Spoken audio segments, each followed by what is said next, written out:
अस्सलाम वालेकुम dear student, उम्मीद है कि सब खैरियत से होंगे। अच्छा, आज का हम जो सवाल करने वाले हैं, प्रोफेसर रॉबिन्स की मुआशियात की तारीफ़ और इसकी खूबियाँ खामियाँ बयान करें। ठीक है, तो अभी हम इसके अहम नुकात की तरफ चलते हैं, इसके तारुफ़ की तरफ चलते हैं। तो सबसे पहली हेडिंग जो हमने देनी है वो तारुफ़ की देनी है, तो हम इधर लिख देते हैं जी तारुफ़। ठीक है, अब तारुफ़ में प्रोफेसर रॉबिन्स ने 1932 में किताब लिखी। किताब का नाम इल्म मुआशियात की नौइयत व अहमियत था। इसमें इसने बयान किया कि मुआशियात महदूद ज़राए और लातादाद ख्वाहिशात का इल्म है। ठीक है, तो ये इसका तारुफ हो गया। उसके बाद इसकी तारीफ़ है। तारीफ़ इसकी एंड पे लिखी हुई है, ज़रा देखिएगा। तो ये हमारे पास तारीफ़ है। मुआशियात में इंसान के उस रवैये का मुताला किया जाता है जिसमें मुतअद्दिद मकासद, यहाँ पे लातादाद मकासद भी लिख सकते हैं, लातादाद ख्वाहिशात भी लिख सकते हैं।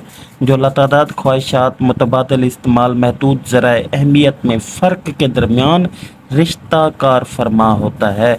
ये चार चीज़ें हैं जी डेफिनेशन में। एक है मुतअद्दिद मकासद, एक है महदूद ज़राए, तीसरा है हमारे पास मुतबादल इस्तेमाल, और चौथा है हमारे पास अहमियत में फ़र्क। इन चारों के दरमियान एक रिश्ता कार फरमा होता है। तो हम इसे यूँ लिख सकते हैं, इल्म मुआशियात में इंसान के उस रवैये का मुताला किया जाता है जिसमें लातादाद ख्वाहिशात महदूद ज़राए अहमियत में फ़र्क मुतबादल इस्तेमाल के दरमियान रिश्ता कार फरमा होता है। ठीक है जी। उसके बाद हम चलते हैं इसके अहम नुकात की तरफ। तो जैसा मैंने आपको इसकी डेफिनेशन में चार चीज़ें बताई थी, लातादाद मकासद, लातादाद ख्वाहिशात, अहमियत में फ़र्क, कामयाब ज़राए, महदूद ज़राए जिसे हम कहते हैं। ठीक है, तो ये महदूद ज़राए, ठीक है, और मुतबादल इस्तेमाल।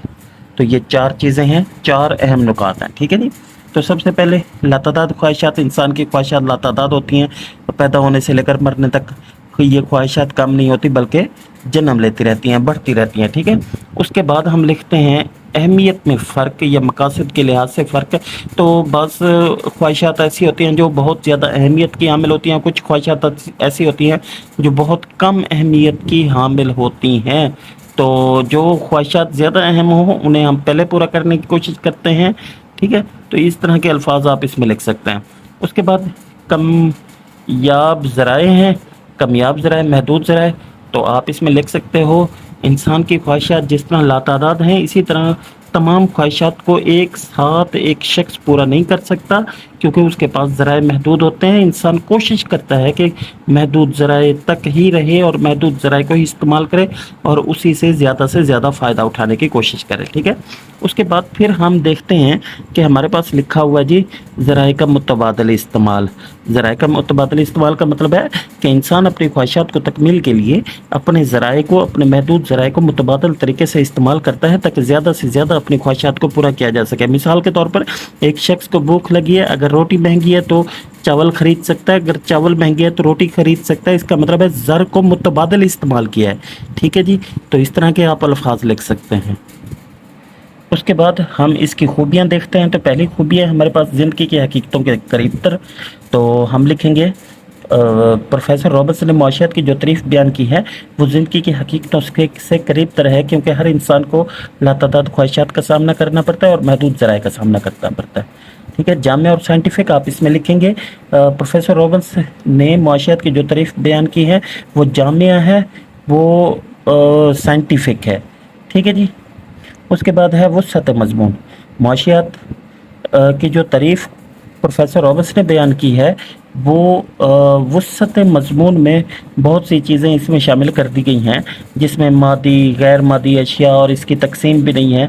ठीक है, इस तरह के, और इसमें उस्ताद का पढ़ाना और काश्तकार या मज़दूर का काम करना दोनों ही शामिल है। उसके बाद गैर जानिबदार है। प्रोफेसर रॉबिन्स ने मुआशियात की जो तारीफ़ बयान की है उसमें अच्छाई बुराई से बालातर होके गैर जानिबदार रहा है। ठीक है, उसके बाद है तिब्बी इल्म का दर्जा। प्रोफेसर रॉबिन्स ने मुआशियात की जो तारीफ़ बयान की है उसमें इसने मुआशियात को तिब्बी इल्म का दर्जा दिया है। अब इसकी खामियां हैं जी। सबसे पहले हमारे पास गैर जानिबदार नहीं है। प्रोफेसर रॉबिन्स ने मुआशियात की जो तारीफ़ बयान की है उसमें मुआशियात को गैर जानिबदार इल्म करार दिया गया है, जबकि ये गैर जानिबदार علم نہیں ہے، یہ صرف محض علم الحقیقت نہیں ہے، اس میں علم الہدایت بھی شامل ہے۔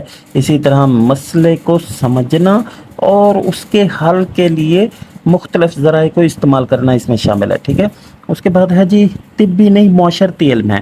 پروفیسر رابرٹس نے معاشیات کی جو تعریف بیان کی ہے، اس نے بتایا ہے کہ یہ جی طبی علم ہے، جبکہ یہ معاشیات طبی علم نہیں ہے، معاشرتی علم ہے۔ یہ معاشرے سے مطابقت رکھتی ہے، معاشرے کے مسائل سے مطابقت رکھتی ہے، ٹھیک ہے جی۔